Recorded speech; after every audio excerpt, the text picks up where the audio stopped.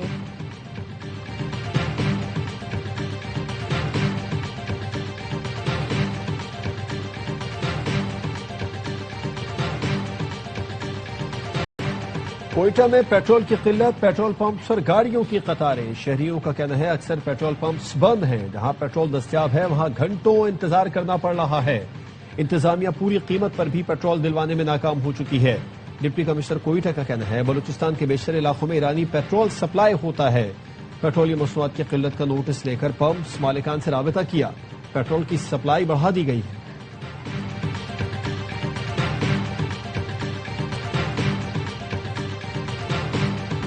توانائی بچت مہم. وزیر اعظم نے کاروبار کی بندش کے نئے شیڈول کی منظوری دے دی. دکانیں, مارکیٹیں, مالز اب رات 9 بجے بند ہوا کریں گی.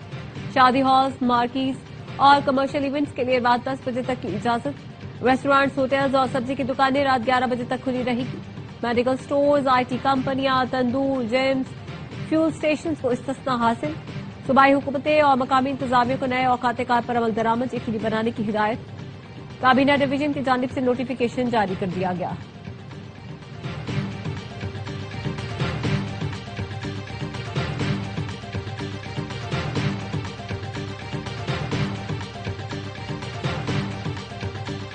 فیفا ورلڈ کپ کی آمد. پاکستان کے منی برازیل میں رونق لوٹ آئی. کراچی کا علاقہ لیاری فیفا ورلڈ کپ 2026 کے استقبال کے لیے تیار. محلہ علی محمد کی دیواروں پر دل فریب رنگ. فٹ بال لورز کے چہروں پر مسکراہٹ اور جوش 7ویں آسمان پر. برازیل کا ہے اول نمبر. ارجنٹائن اور پرتگال کے چاہنے والوں کی تعداد بھی کم نہیں.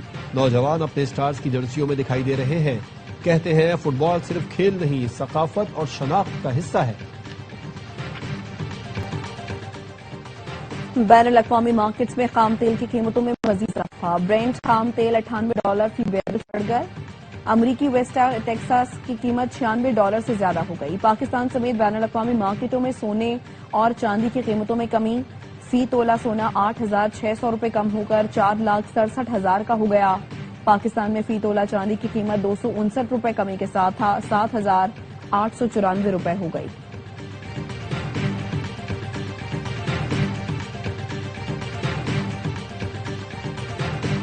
امریکی محکمہ خزانہ نے ایران پر نئی پابندیاں عائد کر دی. 4 ایرانی شہریوں اور کرپٹو ایکسچینجز پر پابندیاں لگائی گئی ہیں. رائٹرز کے رپورٹ کے مطابق نوبی ٹیکس ایران کے مرکزی بینک اور پاسداران انقلاب کے لیے کروڑوں ڈالر کی مالی لین دین کا ذریعہ بن چکا تھا اور انٹرنیٹ بندش کے دوران بھی لاکھوں ڈالر کے لین دین جاری رکھے ہوئے تھے. امریکی محکمہ خزانہ کے مطابق ان کمپنیوں سے لین دین کرنے والے غیر ملکی مالیاتی ادارے اور افراد بھی پابندیوں کی زد میں آ سکتے ہیں.